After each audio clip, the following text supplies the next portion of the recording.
Let's see. How do we want to do this? Would you stand with me for the reading of God's Word? Matthew chapter 7, verses 24 to 27. Carl, Andrew, I see y'all back there. Love you. Prayers for you. Everyone who hears these words of mine and does them will be like a wise man who built his house on the rock. And the rain fell, and the floods came,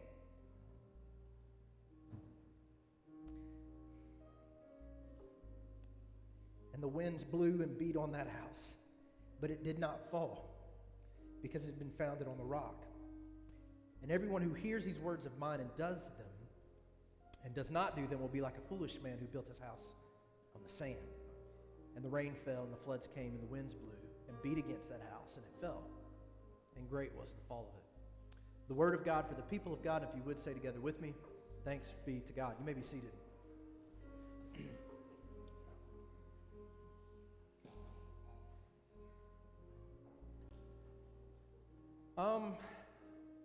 I think this is how I want to begin. So I'm going to share some things that are very serious things, but before I do, I appreciate Brother Frank's prayer over me, over my family, over the difficulties that we have faced in our own hearts and lives. But it is not lost on me that the struggles that I myself am going through are limited to myself. So if you would, for just a moment, bow your heads. Every eye closed, head bowed. And I just want to ask you a question. If you have ever wrestled with and dealt with depression, just lift your hand up and let me see it. Okay? Heads bowed, eyes closed. If you continue to wrestle to this day, let me see your hand. Okay. All right. All right. Look up. That part's over. My people. All right? Because part of what I'm going to share with you is I revealed to the, I don't know if it was a revelation. I think they know there's been some struggles for me.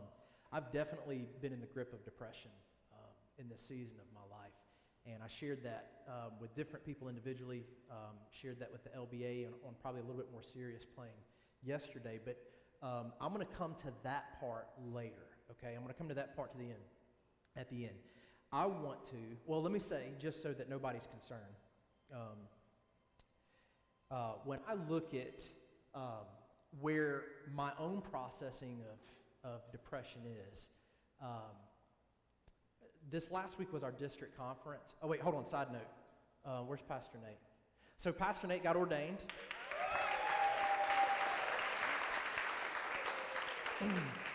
They did pause before they said amen. I think they were trying to be sure. And they told him, they said, as him and Janie knelt at the altar, I know that Janie stepped back for a second, they said, take authority. Take authority. And I'm going to tell you, I think Janie thought they were talking to her, because she came in this morning and she had all the authority in the room this morning. But congratulations, brother. We love you. Stay salty. Stay salty, they said. All right. So let me say this. We had our district conference. We were there all week.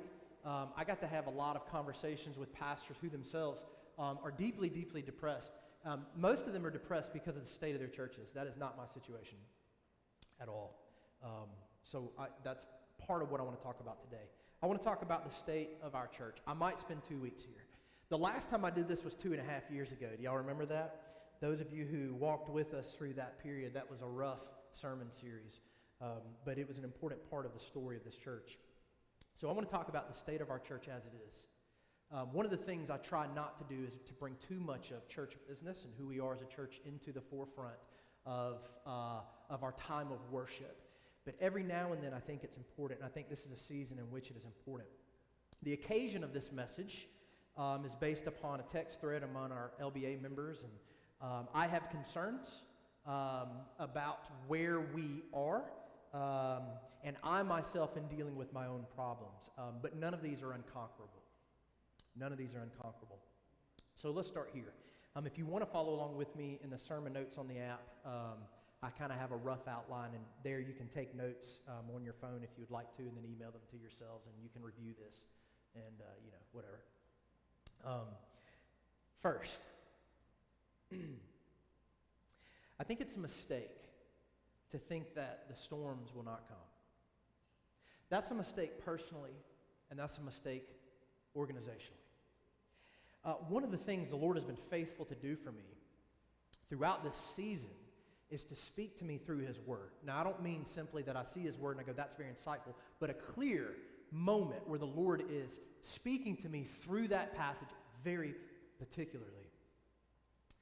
And as I was preparing for this, I said, well, because I'm going off of my message series, Lord, I don't really know what passage I ought to attach to this. And I thought, you have spoken to me almost every single time I opened your Word in the last 2 months. Let me start where my reading is for today, and that landed me in Matthew chapter 7, 24 to 27. Everyone who hears these words of mine and does them will be like a wise man who built his house on a rock. And when we think of church, the most glorious part of building your house on a rock is that you're going to have a pretty nice house with a swimming pool that sees the mountains. And we usually think that that's the way church and life is. I mean, we know that He says, take up your cross, deny yourself, if I suffer you. I mean, we know all of that. But when we walk through it, we tend to treat it like something's wrong. And the rain fell as if it was going to, and the floods came as if they should have been expected, and the winds blew as they're going to do, and they beat on that house. But that house did not fall, because it had been founded on a rock. I like that. It's appropriate. So first, I believe our foundations are solid. What we are as a church.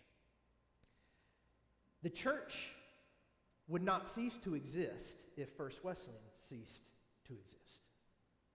Even the church, as exists in this room, would not cease to exist. We are an organization with legal documents in service to the universal church, charged to be an extension of the grace and teachings of Jesus to the world, and more specifically, the community around us. Number two, what we set out to do 2.5 years ago. Now, I've been here starting now my 5th year. The first 1.5 years, we didn't set out to do a whole lot than to see where we were. At the 1.5 year mark, I felt a very specific movement of the Lord as to why I was brought to this place. Here's what we set out to do at that time. For the life of the world. To live the life of God for the life of the world. I think we had something backwards going way back. I think often churches have been around for a really long time get this backwards. We tend to think that the church exists to help us pass the time while we make our way to eternity. And we miss that the reason we're left here on this earth is not only that He might make our hearts holy, but that in making our hearts holy, they might be holy so that others might meet Jesus for the first time. So that their hearts might become holy. And when their hearts begin to follow Jesus, they then, as they mature, become those who live not their life of God in order to simply ride out this wave until eternity comes, but so that others may also have life. It is a process of following Jesus to become like Jesus, so that in the same way that He laid down His life for the world, we might now lay down our lives for the world. And we set out to do that. Following Jesus changes our gaze from what I need to what others need. I think that was important to set out to do. Authentic community is something we set out to do. You know, real community has problems and real conflict. Fake community usually doesn't. Oh, it has them, but it avoids them, looks past them, ignores them, leaves them behind. But real community has problems and real conflict. We set out as an authentic community to move from arriving late and leaving early to, quote, stay a while and meet somebody. When I first came for 1.5 years, it was a curious thing to me how often people from the community would visit and how quickly they could, not quickly enough, get out the front door when we were done, and then we would never see them again. We set out to find unity in diversity. unity in diversity in all sorts of ways.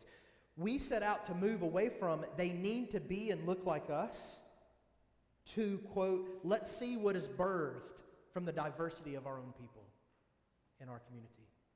From, quote, our community needs to conform to, quote, let's adjust to our community. We set out to do that. We set out to exercise simplicity in the way we do church. From, quote, how much can we do to, quote, what is necessary that we do. From, quote, whenever the doors are open to, quote, why do the doors have to even be open?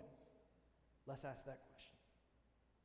From join us if you believe to join us so that you might believe. Being a safe place for people at every stage in the journey to come and journey. We set out for the school to become a part of our ministry and not simply a memory of good intentions from 50 years ago. I'm going to say that one again. We set out for the school to become a part of our ministry and not simply a memory of good intentions from 50 years ago. Part of what that meant were the walls coming down between the two organizations. Now, we've been in this process now for 2.5 years. That process costs us. We knew that it would. I know that, so that you all know, there are people watching who have been supporting us from a distance, whose faces and names we don't even know. So after 2.5 years, I put 2 years here, but it's actually been 2.5 at this point. We have removed attitudes and barriers to our community that surrounds us. I believe we've done that. In other words, if I were looking at the health of our church and I were looking at the markers of success compared to what we have tried to do, this is when we have done well. We have removed attitudes and barriers to our community. I also see that people come and then they come back. They arrive early and leave late. Now, that doesn't mean they come every week, but they do come back. What I also see after 2.5 years, a plentitude of ethnic, economic, generational, and theological diversity. In fact, there's probably at least as much theological diversity among our staff as among all our church members. What I have seen is conflict management rather than conflict avoidance. There have been plenty of fights within this body. And we've worked through them, most of them. I believe we've seen an openness to the gospel from our community. Now, I've not seen any radical conversions, life changes, massive baptisms, but I have seen openness.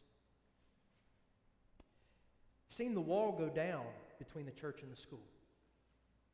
Dr. Thornburg, our new administrator, is here with us today. We have seen relationships grow between who we are and who the people of the school are. In fact, we've even had some of those families join us and become a part of us. In my estimation, we've had at least 10 families from the school join and return for a second, third, and sometimes fourth time over this year. We lost a lot of people in transition, but we've seen a lot of people come and be a part. During the school year, we witnessed, and this is a very conservative number, over 100 children say yes to Jesus in some form or fashion, and that is a conservative number. Our foundations are stable and strong. I believe that. I also think our opportunity is incredible. First, our location. We have a population density increase right where we are.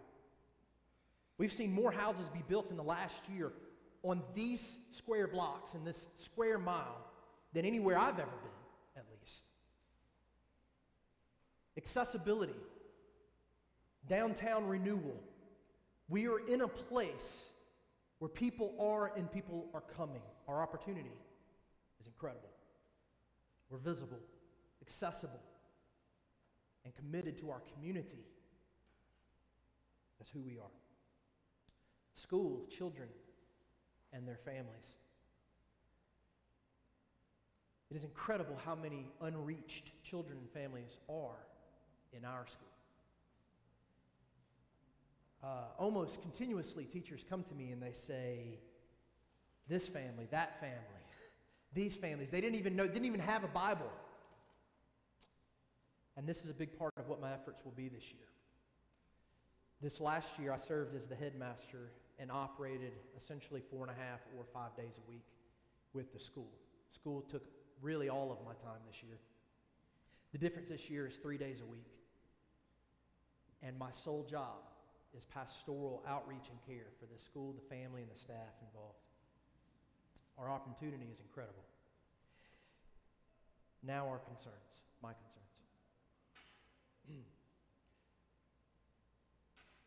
This is not an... Sorry. What are you laughing at? This is not bad. These are just the concerns. Concerns can be addressed. To me, we accomplished, let me say, we were at district conference, and Superintendent Jerry Lumsden, sorry, I forgot his last name there for a second. He stood up, and for the, if you went to district conference, it was Kyle, Nate, Janie, who else went to district conference? Reverend Yuri was my rooming partner. Anyways, we were at conference, and Reverend Jerry, who's been in the district for like 200 years, I think, he was sharing about his home church. Do you remember how many people he said were in his home church originally, Nate? Reverend? It was a lot. And he talked about the incredible success of that church way, way, way back. And then he talked about how, like 2 weeks ago, he had signed the papers to sell the building. As a district super, that's what they do. They sign papers. Sorry, Jerry. He signs papers to close down the church, to sell the property. And the thing he mentioned, he says, they failed to read the room, to see the times, to change. We have done something incredibly hard. Something that cost us in some pretty incredible ways. I wouldn't trade it for anything.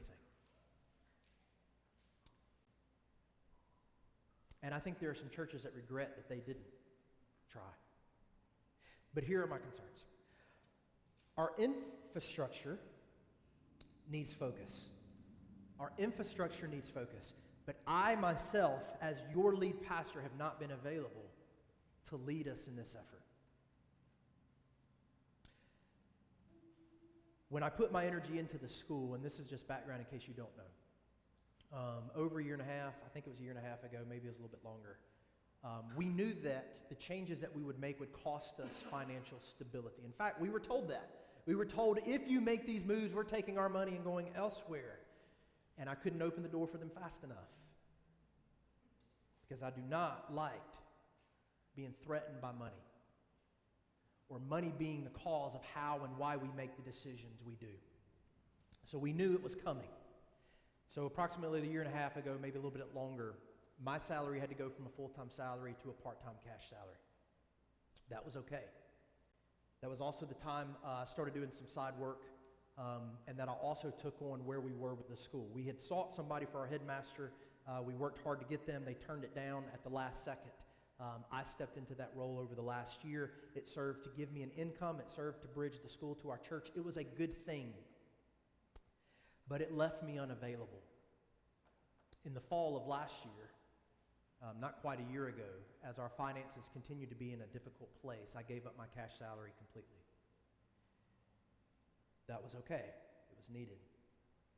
But it took me out of being available in the way that I needed to be available for you all and for church.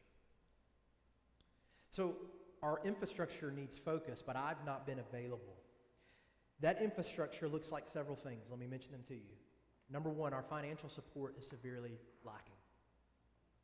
Now, you need to know that one of the first things we began to do over 4 years ago was to require that our staff and anybody serving on our board be required, not asked, not recommended, not suggested, to tithe and to be available as participators within our worship. But even with that, those who stuck with us through all the change and the difficulty that we have been through and all the weight that they bore of getting us to where we are, our financial support has been small. And although it's not about the money, it does make it hard. It does affect things. Number 2, participation in ministry is limited. I would not even say that it's unhealthy. I would just say it's limited. When you set out to be a place where people can come and journey, no matter where they are in the journey, oftentimes people who are on the journey, they're not at a place where they're ready to serve Jesus. They're still trying to figure out if Jesus is who he says he is. And that means if we're going to reach that kind of people in our community, then there are a core group of us that have to bear the load of that ministry. So participation in ministry to me is not weak, it's just limited. It's limited. Community outreach in the same way is limited. You will hear about my struggles, but I know that many of you, as you even indicated at the beginning of the service, have had your own struggles. I don't know what's changed there are some things that have changed, but it's hard to analyze why it is that church is such a weary endeavor compared to 30, 40 years ago. Why is it that 30 or 40 years ago it was a part of investing in community, like you looked forward to it? And I don't know for sure, but maybe it's because we have community with us all the time on Facebook, social media, our phones. We're all busy. People can access us all times of the world. So the one moment we do have, we don't have to be invested with people. We want to rest. So when we come to church, we're tired. I think that's legitimate. I don't know what all the reasons are, but something's going on in our culture. So people are tired. I don't think we poo-poo on that. I think we recognize it. Number 4, our core team is small. When I say core team, this is what I mean. People who can invest in ministry, invest financially, and help administrate this body. Make decisions for this body. Vote for decisions in this body. Those are important pieces. And it's limited. Lastly, your pastor is burned out.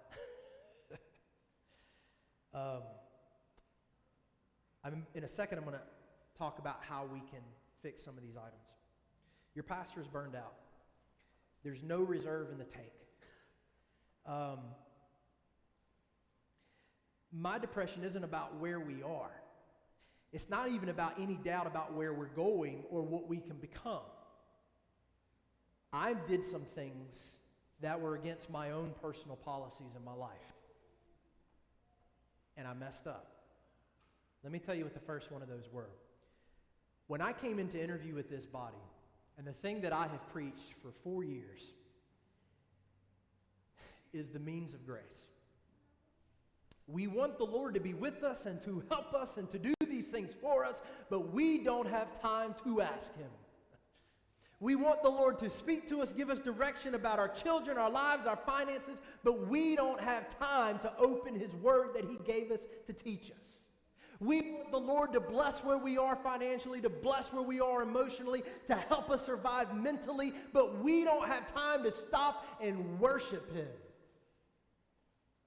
And He's like, I've given you a path, and you refuse to take it. In 7 years, I had never ceased to be a part of a group that held me to account. Until January 1st of 2022. I was rolling, y'all. My adrenaline was pumping. I was doing the school, the church, doing some work on the side. I was ready to go, y'all. Writing articles, I was ready. Couldn't stop me. We finished our 13, me and Kyle and Nate and Barry and Bobby. Sorry, Bobby. We finished our 13, which if you don't know what it is, it's just accountability to be in God's Word and to have to talk about it together. January 1st is the first time. I was not a part of a group at all. The group that I had started 7 years ago still met over the phone, and that group all stopped January 1st. I ceased to spend time with the Lord.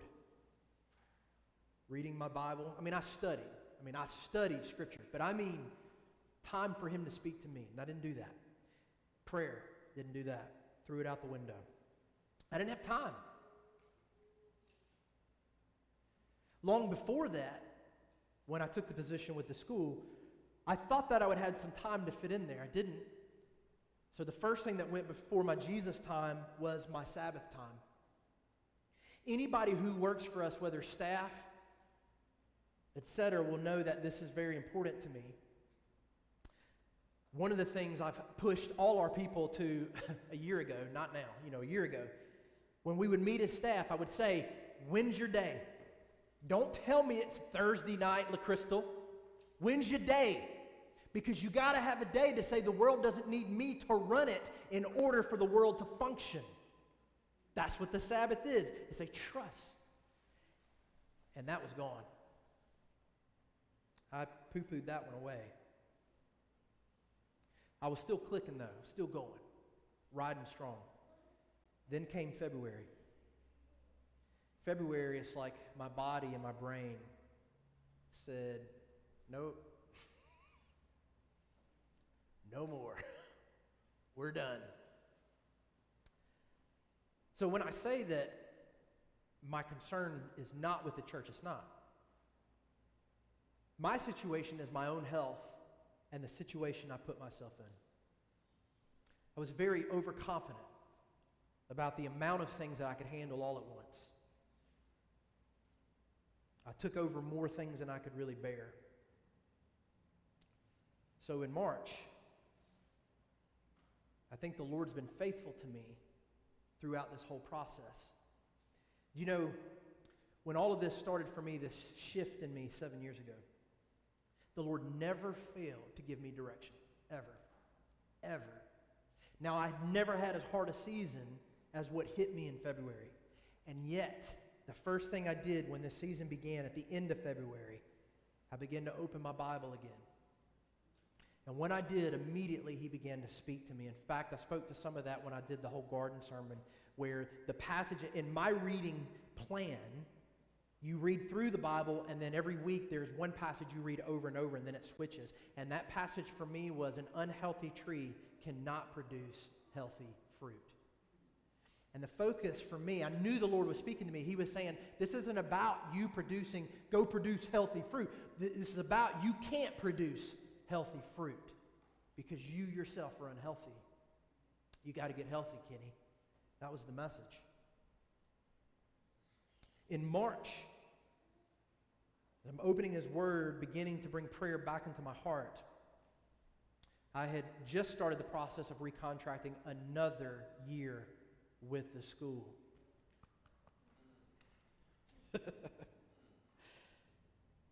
I went to sleep on a Wednesday night.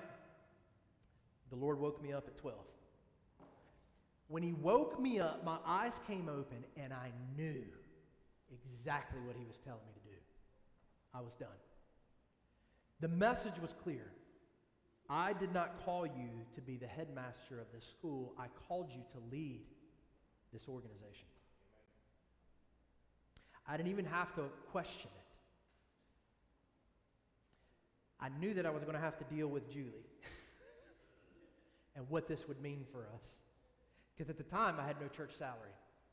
All I had was a school salary. But I knew.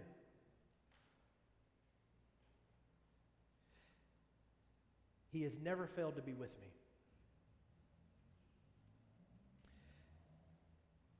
As some of this hit me even more this week,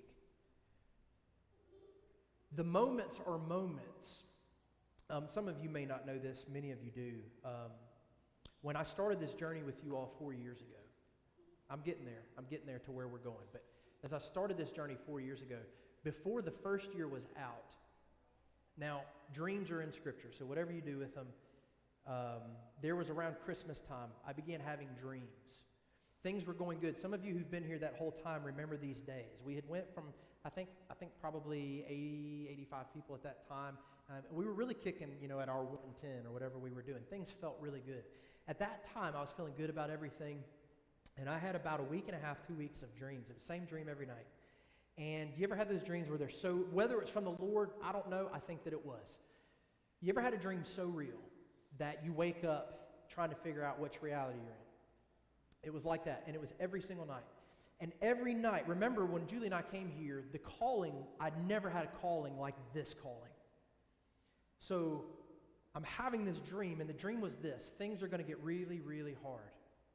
Like it's like a time lapse. I'm here, and in the time lapse, it's going fast. Things get really hard, and I get so discouraged. Whatever the source of the hardship is, I didn't know. I get so discouraged that I give up. And I go away because I can't handle any more of it. In the dream, my time lapse a few years past that time of giving up. In the dream, when I time lapse that way forward, I remember the feeling of guilt in every dream. And the feeling of guilt was so real because the feeling was you should not have given up.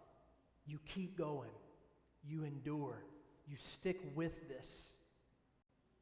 And in the dream, that guilt plagued me.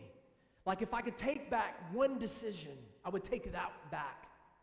And I feel the weight of it. Like I had given up on something God was doing. And then I wake up. And I'm in a sweat. And I'm relieved that it was just a dream. That I had not actually given up. And I would have it every night. Every night for 2 weeks. That was about a month before we began to make certain initial decisions with the school that would begin some difficulties here.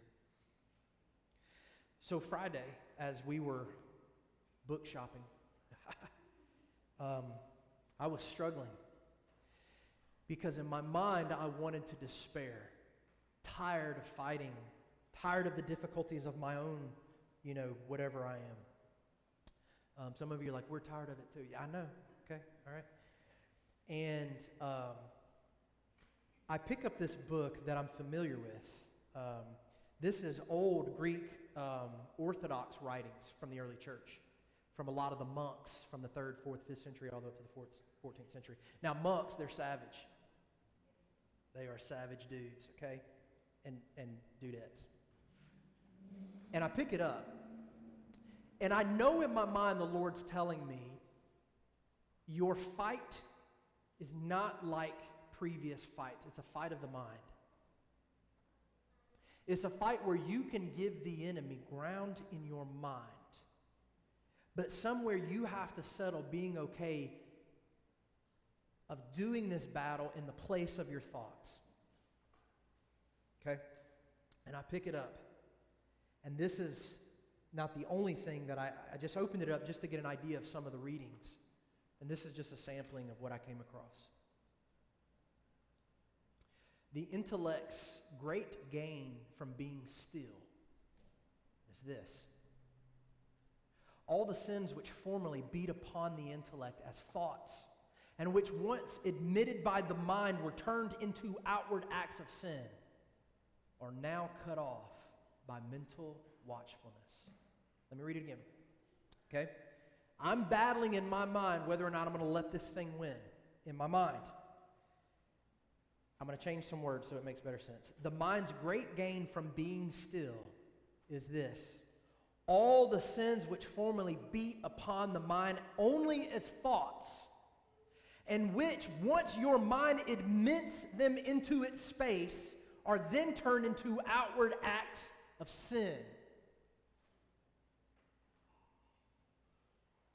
Those are now cut off by mental watchfulness, guarding the gates of your mind. And I kept turning page. I can't find all the references today. I was like, I got to share that. I couldn't find them. But in the moment that I needed the Lord to speak, everyone was about, you've got to fight. You have to fight. So, let me say this. Our future conditional. There's never been a moment in this whole process where your pastor has let dark things get a hold of his mind, neglected Jesus and Sabbath. When your pastor did that, still yet there's never been any doubt in my mind where the Lord called me, the call that he gave us as a body in this community, or whether or not there was a question of whether I should keep going. I feel the Lord made that clear for me. Here's what I think needs to happen. Your pastor needs to get healthy. That's one thing. And I'm making the decisions to do that. That's why I pulled away from the school. The original plan when I pulled away from the school was to do some work for the school 3 days a week, still do what I'm doing with the church, and then also start a side business to make better money on that side business. I do not have the reserve in the tank to start a side business. That was one of the things I informed Brother Frank and the LBA is I just can't. I can't live in three worlds after what it cost me to get to where we are.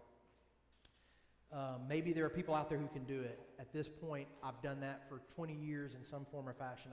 I don't know that I can do it again. I just don't have it. So I've asked the LBA to reinstate less than what was my previous part-time cash salary so that I can be healthy. Because if I'm not healthy, I don't feel like I can lead you in health. That's not a statement of righteous deserving. It's just a statement of reality. I can't. I don't know that I can. That will push us to our financial budgetary limits. It's not a large amount. It's $20,000 cash salary is what I asked for. But it still stretches our budgetary lines. So I need to get healthy. Number two, our core team, those who have been with us from the beginning, they need some rest. They need rest because I think they have bore this battle since the beginning.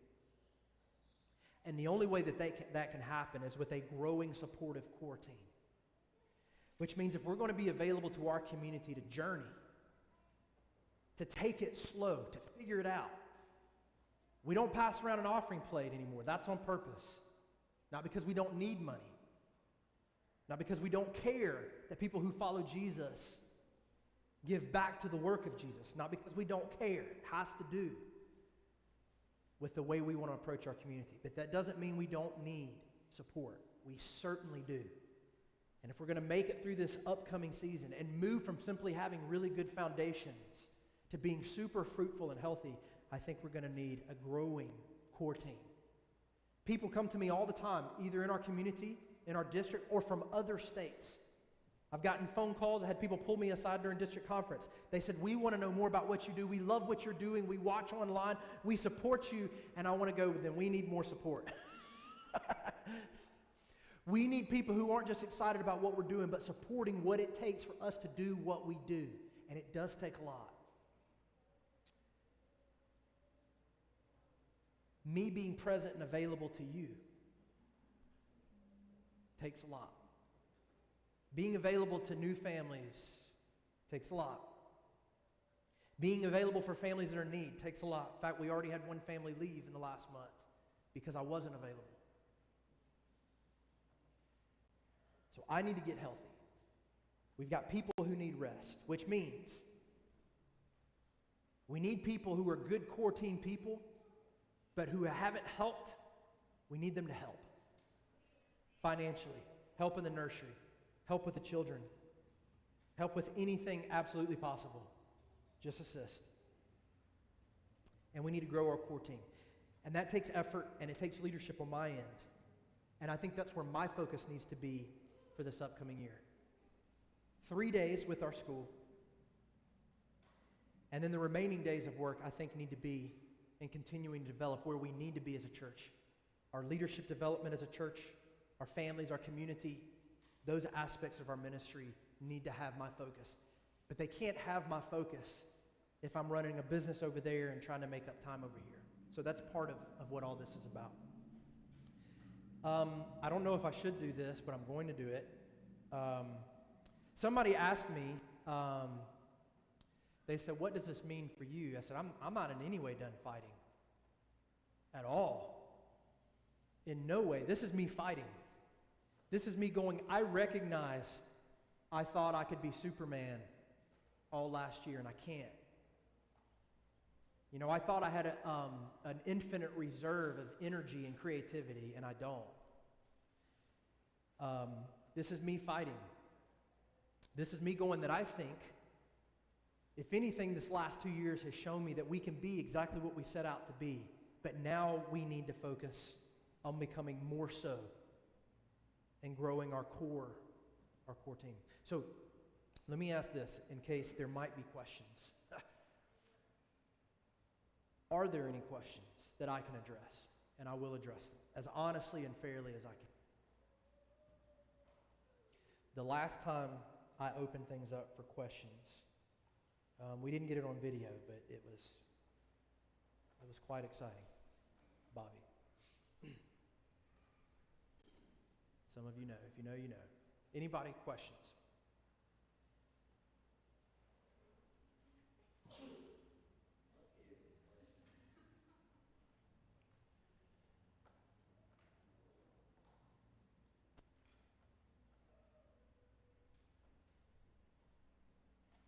I'm going to give it just a second.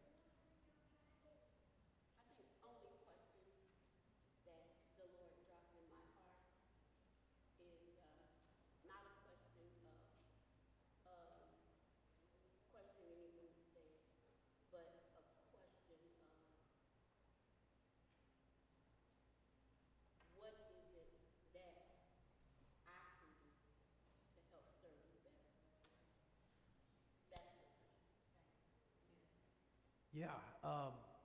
So let me share with you a conversation a pastor and I had during conference. They came to me. Everybody knows who we are. You know, like the question's out, like, are they crazy or are they onto something? I mean, it's, you know, we don't know. We're still waiting to see. So I had a pastor from a very large church in our district came and he asked me, he said, are you feeling more encouraged with the state of Gastonia first? I said, oh my goodness. I've never been discouraged with the state of Gastonia first. Even, now I don't have access to what people give. I don't have access to that other than our leadership people. I don't know amounts. I just make sure that our leadership people are in fact giving.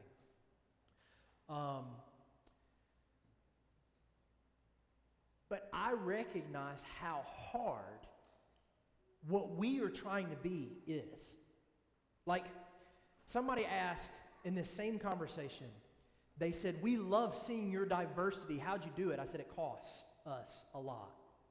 It's not easy to have theological diversity on your staff, amen? We have to figure out how to do that. It's not easy to have diversity in our preferred ways of worship. It's not easy to have a little bit of crazy and a little bit of different crazy and some other crazy.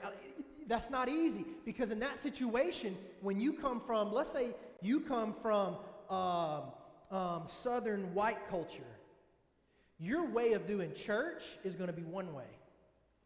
You might get a piece of that in what we do, but the whole thing's not going to be that, because that's not who we are. Because we set out for the community that we are to give birth to who we become, which means everybody gives up something. For everybody, there's some cost associated with being a part of this body.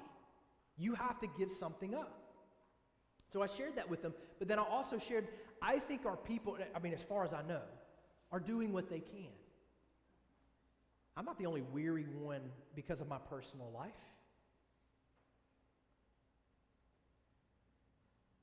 So I'm not discouraged about who we are. I think, and in fact, I feel a lot of guilt.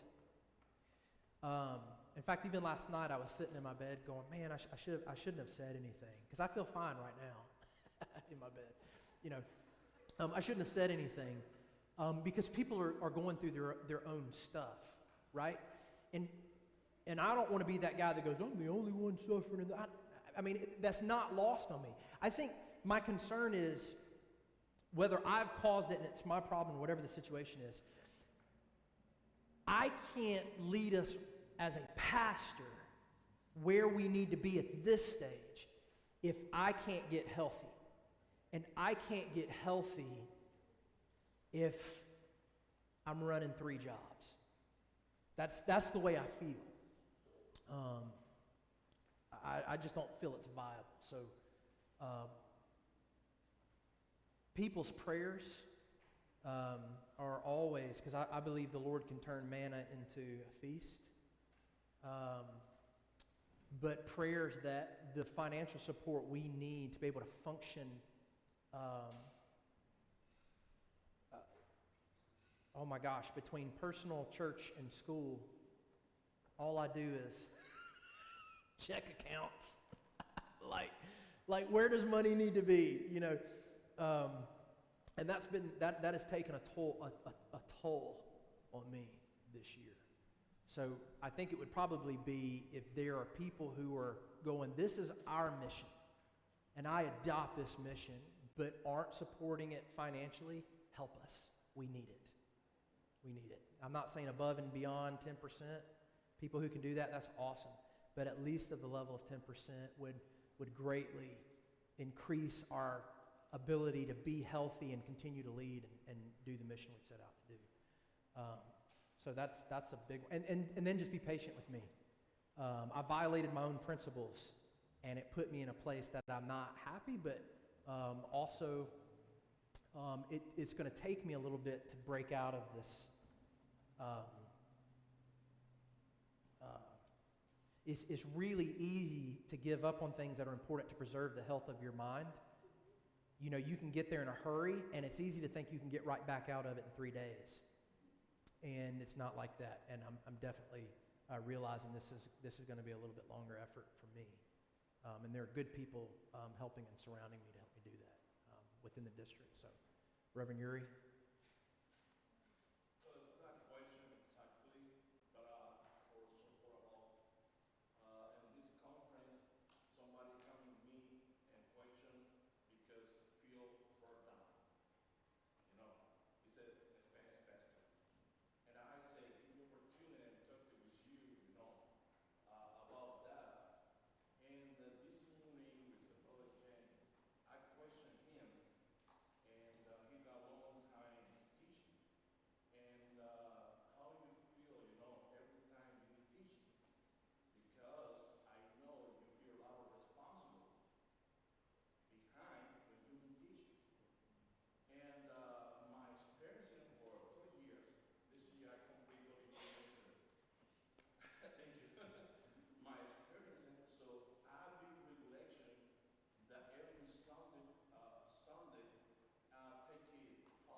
Yep, thank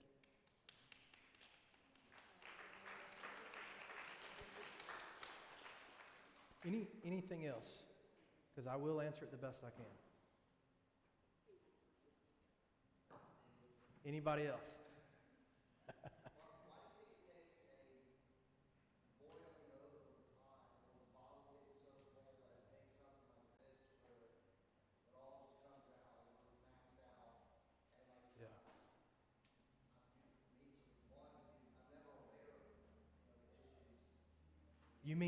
You mean as far as knowing about it? Yeah. Yeah.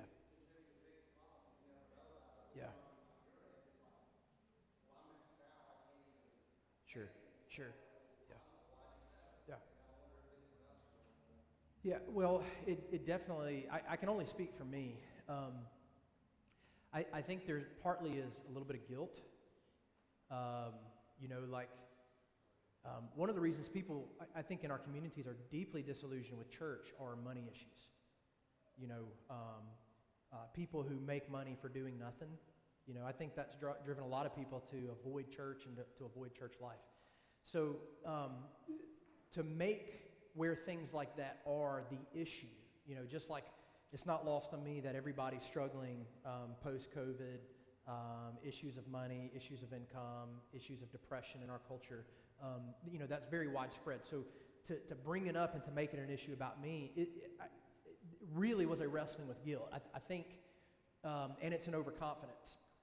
I think over time thinking, if you had heard any of my conversations probably leading up to this prior till Friday, it would have been, hey, I'm good. I'll go out and start something on the side. I'm good. And in my mind, I thought I was. I thought, yeah, I can fix this quickly. And so you're trying to protect making it about church business or church money until you reach a point of no return. So I definitely think it's an overconfidence is the reason things don't come up like that. And it's also a little bit difficult to say it in behalf of myself. You know, like, hey, here's where I am. Amen. I mean, it's so yeah. And I think that's why we're doing it this way now, is to say I think this needs to be a little bit more on the front of the way we talk about things and being healthy, so that to me all the good that I do believe we are doing doesn't get hindered in these ways. Does that answer it a little bit?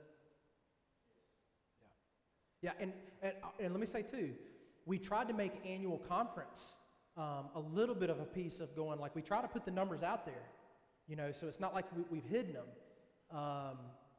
but not everybody can always understand the numbers. And to give you an example, where we were 2.5 years ago, we had a budget of $270,000 a year. Our current budget, I believe, is around 160. I don't know if anybody can confirm that. It's less than that. It's quite a bit less than that. Okay. Yeah. And so, yeah. So we do try to put it out there, but we try to put it out there in a way to go, we don't want to make this who we are. It's always focusing on this. And sometimes that's to a fault, for sure. Anything else?